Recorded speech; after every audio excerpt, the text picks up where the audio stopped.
What's poppin', people? Welcome back to my channel. In today's video, we are going to be talking about how marriage is not just a piece of paper, and that is literally what the devil wants you to think, and he's been wanting all of us to think that since the very beginning of time. So if you're here, I hope you're ready to get a lot of information. I really dug and studied my Bible a lot, and I got so much revelation that I'm excited about.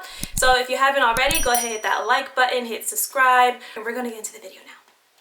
Okay, so the very first thing that I want to point out, a lot of us think that marriage is just a piece of paper because a lot of us are doing what we're only supposed to be doing in a marriage. So like in a marriage, you're supposed to wait to have sex. You're supposed to wait to live together.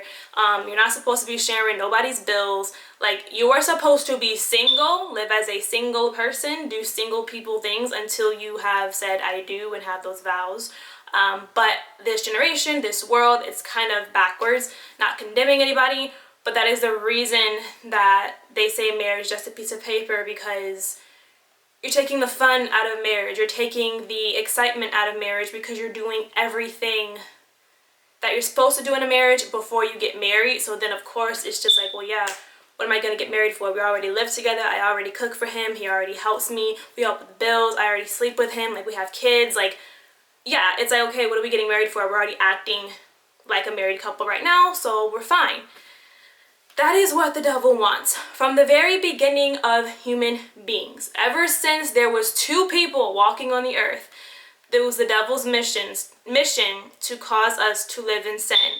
And I say two people because I wanted you guys to take note in Genesis chapter 3, verse 1. That is the very first time you hear of the snake at all, which means the snake did not come and tempt Adam. It came and tempted Eve, which also means the snake did not peep out his head until there was two people on the earth. So there are three key characteristics about a snake that I found really interesting, and I'm just gonna say these quickly. So a snake is blind. Like, they really can't see. They can't tell the difference between you and a tree. So that means for us, like spiritual wise, a snake has to definitely move by faith because they can't see. They respond by movements and what they feel around them. They cannot see us. Another interesting fact is that snakes are basically deaf. They have an inner ear, but they do not hear airborne noises. So again, going back to us spiritually, a snake basically has no distractions. It can't hear nothing. It can't see nothing. It's going to go whatever its inner ear is telling him to go, and that is it. He has tunnel vision. He basically, or she, whatever, it's a snake, they go in the direction that they want to go in based off of what they sense and what they feel. Another thing to note about a snake, which I found pretty interesting, most, if not all, snakes are not aggressive animals. They would actually rather leave a situation than actually have to bite or fight back. They're very shy creatures. So I know a lot of us say, oh, snakes are of the devil because of what the Bible says, but in actuality, the devil possessed the snake. Snakes by nature are not aggressive, they're not evil. They actually would shy away from anything that's going to cause them harm. And they do not react unless they are provoked. So, with those findings that I did about snakes, and it was hard for me because I just don't like snakes, they're creepy to me, but whatever. I'm a little bit better with them now after reading all that. But with that said, it had me thinking, what about Eve made the snake approach her? Like, what about her provoked the snake to come out of its hiding or to come and say something? Because again, it didn't approach Adam, but Adam was there. We don't know how long. If you guys watched my last video, I said we don't know how long it took for Eve to get there. We just know God said it's not good for man to be alone. He then started to create all the animals that we have today, and then he created Eve after he created all the animals. So we don't know how long Adam was in the garden with these animals, so I'm going to assume the snake obviously knew of Adam, and he just chose Eve. But why? Now, before, some of y'all want to be like, oh, because the woman is the weak one, or because she's the weak link and God didn't talk directly to her. Y'all can have your own revelations, but my revelation that I got that I feel is true is that the snake targeted her because she is Adam's weakness. Now, if you do not follow me on socials, you can follow me on TikTok, Instagram, and here obviously, but I posted a video this past week talking about how in the Bible it never says the word love until Genesis chapter 22 verse 2, and that is talking about when God approaches Abraham and says to kill your only son Isaac, whom you so love. I'm paraphrasing, but I'll put the verse there.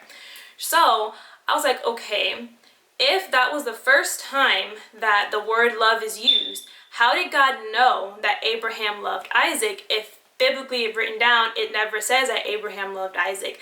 God just knew he loved Isaac. But how? Because the word was never used. So if you think of the story of Abraham and Isaac, you have to think of Abraham and Sarah. They were up in age, nothing should have been working, no reproductive organs should have been working, but God said, I'm going to give you a son, and he promised it to Abraham, and Abraham had to wait, he had to believe, and he had to just keep going with his life, but also know that God is going to fulfill his promise. So Abraham was waiting for his promise to be fulfilled. Once Abraham got his son, obviously, if you are, like anyone, put us in his shoes. God promises us something, right? God promises us something, and we finally get it, and we have been waiting and praying and fasting and believing him for it, and we get it. You can't help but love that. Like, you cannot help but love whatever God has fulfilled for you. You can't help it, because it's like you're putting your energy and your faith and all of your time and all of your prayers into this one thing, and when you get it, it's like a at last, or like a finally, you know? So I feel that God knew that Abraham loved Isaac because of his actions toward Isaac, which is why love is not a feeling, it's an action. So bringing that back to Genesis, talking about the story of Adam and Eve, remember in the last video, I talked about how, again, we don't know how long Adam had to wait for Eve. We just know he had to work because he had to name all the animals. He had to basically believe that God is going to create the right suitor for him, the suitable person, because God created the animals, presented them to Adam to name, but then at the end of that verse it said there was no suitable helper found, and that is when God put Adam into a deep sleep. So, I'll put it on the screen, I can't remember the verse right now, but once Eve is created, it says that the Lord brought Eve to him, and then the verse says, different versions say at last, or like finally, and that lets us know that this is something that Adam has been waiting for. Like, he was waiting and working and being patient and just having to trust that God will find the right person. He will bring the right suitable partner for him. And he did. So because love is a feeling, love is an action, not a feeling, you just know that Adam had to love her. And because he loved her, she was now his weakness. I hope I'm making sense. If I am, give it a thumbs up, or just say it's making sense in the comments, because I want to make sure it's flowing right. So I hope I debunked what everyone thinks, oh, the woman's the weak one, or she's like, the weak link in the chain. It's because of her we're going through all this. Make note that in the Bible, after Eve ate the apple, God did not say anything. He didn't come down, he didn't do anything. It wasn't until Adam ate the apple that God came down. And why is that? Well, because God never told Eve not to eat from the tree of forbidden fruit. He never told her. He told Adam. Adam is supposed to relay that message. Adam knows what the Lord told him to do. Adam knows the promises. Adam has a direct connect with the Lord. So, because Adam ate the apple after she gave it, and if different versions, pretty much all the versions, it never says she had to do much persuasion. Like, she just ate the apple and gave it to Adam to taste, and he tasted it with no questioning, no like, oh my gosh, Eve, you shouldn't eat it, we shouldn't do this, like none of that. He just took it like willy-nilly. Whatever. Anyways, after he ate it is when God comes down and says, what's going on? Where are you? How do you know you're naked? Not until Adam eats apple. Not until Adam eats the fruit. Because we don't know what kind of fruit it was. We just know it was a forbidden fruit. It never specifies what kind of fruit it was. So after knowing all that, again, we have to wonder, what about Eve's presence made the snake, or made the devil want to possess the snake to then pop his head out and be like, I don't like this. Let me have them living in sin, which is the goal. But what provoked it? Think. What provoked? What was the problem? Because remember, he can't see, he can't hear, and he doesn't do anything. Snakes are just kind of to themselves. They're shy, they're loners, they just do whatever. So what about Adam and Eve, or Eve alone, made him come out? My revelation is, I think that the devil knew that having two people come together, sorry, two people come together as one, walking in purpose, not living in sin, doing what they're supposed to do, that's not a good thing, and the devil didn't want that to happen. Which brings us to today's age. We have so many people saying that marriage is just a piece of paper, again, because they're doing what people are supposed to do in a marriage before you get married. And now it takes the significance of marriage away, which is what the devil has been wanting from the very beginning. The devil did not come when there was one person. He did not come when Adam was just him and some animals. He came when Eve came on the scene. And not because Eve is the weakling. It was because Eve now became his weakness. He saw a way in. Because I want to also make note in the verse, it never says how long it took for the snake to appear to Eve. It just says one day. So we don't know if it was a month later, 2 months later, a whole year later. We just know in the very next chapter, the snake the snake approaches Eve. From the very beginning of two humans, I'm not just going to say human because that's Adam, but from the very beginning of a couple, from the very beginning of a union, having a man, having a husband and a wife, the devil never liked it. And that is why he decided, no, in order to stop this from happening, in order to stop them from walking in purpose and to having someone and to getting their job done, in order to stop this, I need to cause them to live in sin. And that is what he did. And we are here centuries later, and people are obviously a sinful world, so people are living in sin. But that is what the devil wants. So don't fall for it. If you do not care about what the devil wants, you're going to do whatever you want to do, go ahead. But I'm letting you know, and I'm giving you proof that that whole mindset, that whole way of thinking is literally from the devil since the beginning. Genesis chapter 3, verse 1, that entire chapter. Like, that is what he wanted, and that is what he got. But he doesn't have to continue to get that, because if people would just bring the sacred, is it sacred?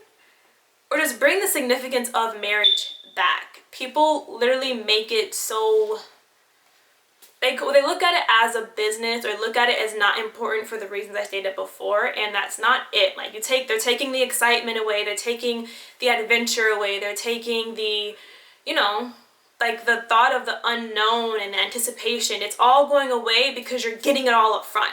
Like, you're getting it all without having to put a ring on it. You're getting it all without having to really commit.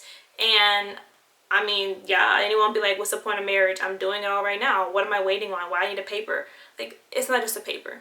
It's a union. It's something that brings you guys together. It's a commitment.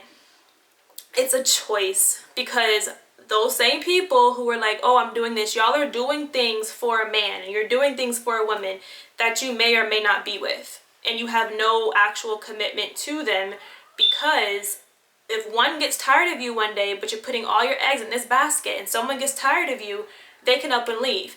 Now, granted, yes, that can happen when you're married too, but it's a lot more that goes into it, because there's more legalities with that, and you may or may not have a kid involved, you may or may not have money or certain things involved. Whereas if you're doing things that you're supposed to do in a marriage before you get married, you still have your freedom without the actual commitment. I hope that's making sense. If the devil wants to stop what God has for you, he's more than likely not going to come at you directly, especially if you have a relationship with the Lord. Like, you know what the Lord said to do, because he knew not to go to Adam, because he knew Adam heard from him. And Eve probably had no weaknesses like that, but he is more than likely not going to come at you directly if you have a relationship with the Lord, because you know what he promised you, you're standing firm on that, you're obedient, you're listening to him. If you're that kind of person, he's more than likely not going to come for you. He's going to come for whatever your weakness is. So like I told the youth yesterday, whatever your weakness is, even if you don't know it, pray that God reveals it to you, because it's very beneficial for you to know, so you can kind of strengthen that or shore that up. I'm not saying it'll be fixed right away, but at least you'll be aware, so you can kind of see how the devil's going to move, because whatever your weakness is, that's what he's going to come for. And if you're not aware of your weakness, he can come for you without you even realizing it. And that's how people end up in situations they didn't even know that. They don't even know how they got there, because it's like, how did I even get here? What was I thinking? And it's just because you didn't take the time to really get to know yourself or be honest with yourself. and it's just very, very beneficial. Know your weakness. That doesn't make you weak. It's just you know your weakness, whether it's money, whether it's women or men, whether it's having a whole bunch of attention, or whether it's having a lot of followers, or if your weakness is, I don't know, watching movies, getting distracted easily, who knows? It could literally be anything for anybody. We are all different. But whatever your weakness is, figure it out ASAP, shore it up, and don't let the devil win. Do not let him get the victory over you. Do not be like Adam and Eve. Like I said, she wasn't the weakling, but, you know, they were the cause of sin in the world, so. Hope you guys enjoyed this video. If you did, give it a like, give it a thumbs up, hit that notification bell. Follow me on my socials. I'm trying to get better at saying this more often because I don't say it enough. But if you can, if you have Instagram, if you have TikTok, follow me on there. I'm on both platforms, and I hope to see you there. See you next time. Bye.